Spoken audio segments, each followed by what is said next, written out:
नमस्कार साथियों, मैं हूं अनूप थपलियाल। साथियों, निकाय चुनाव की तैयारी कर रहे नेताओं और कार्यकर्ताओं के लिए एक अच्छी खबर है। उनके लिए अच्छी खबर यह है कि राजभवन में ओबीसी आरक्षण से जुड़ी फाइल को अब हरी झंडी मिल चुकी है। यानी कि जो अध्यादेश था उसे अब मंजूरी दे दी गई है और अब आरक्षण के मसले पर सरकार आगे बढ़ सकती है और उसी आधार पर चुनाव कराए जाने की उम्मीद भी बढ़ने लगी है। निकाय चुनाव को लेकर कांग्रेस और बीजेपी दोनों ही पार्टियों ने तैयारियां तेज कर दी हैं। एक तरफ भाजपा में दावेदारों के चयन का पहला चरण शुरू हो गया है, तो वहीं दूसरी तरफ कांग्रेस ने जिला प्रभारियों को फील्ड में उतार दिया है। निकाय चुनाव को लेकर क्या कुछ तैयारियां दोनों ही पार्टियों द्वारा की जा रही हैं, यह आपको इसी वीडियो में बताएंगे। लेकिन उससे पहले अगर आप चैनल पर नए हैं तो चैनल को सब्सक्राइब जरूर कर लीजिए। भाजपा निकाय चुनाव को लेकर एक्शन मोड में नजर आ रही है। निकायों में आरक्षण की स्थिति साफ होने से पहले ही पार्टी की ओर से चुनाव प्रभारी नियुक्त किए जा चुके हैं और बीजेपी चुनाव की तैयारियों में पूरी तरह से जुट चुकी है।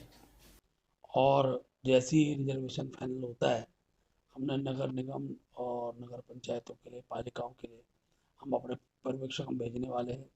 वो पर्यवेक्षक कार्यकर्ताओं के बीच से रायशुमारी करके नाम का पैनल लाएंगे और बाद में जो नाम आएंगे उनका हम पब्लिक सर्वे हम लोग कराने वाले हैं।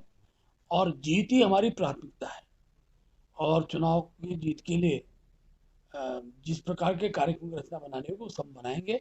और मैं कह सकता हूँ 11 के 11 निगम और अधिकतर पंचायत और नगर पालिकाओं में सर्वाधिक भारतीय जनता पार्टी के ही कार्यकर्ता विजयी होकर आएंगे। जहां बीजेपी अपनी तैयारियों में जुटी है तो वहीं कांग्रेस भी तैयारियों का दावा कर रही है। साथ ही कांग्रेस यह भी आरोप लगा रही है कि सत्ताधारी भारतीय जनता पार्टी घबराई और डरी हुई है, इसीलिए अभी भी चुनाव कब होंगे यह साफ नहीं किया जा रहा है। और राजनीतिक तौर पर कांग्रेस यह भी मानती है कि मौजूदा परिस्थितियां कुछ अलग तरीके की हैं और उसी तरीके की कई चुनौतियां भी आने वाली हैं।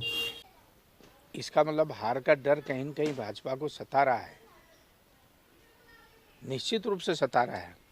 और पंचायत चुनाव हो चाहे अन्य चुनाव हो, आप भाजपा को अंदरूनी सिर्फ उठोबल का शिकार होना पड़ेगा।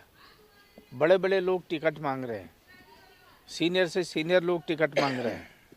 आप देहरादून में देख लीजिए कितने सीनियर लोग आज चुनाव में मेयर के पद के लिए उम्मीदवार हो रहे हैं, कितना प्रचार कर रहे हैं।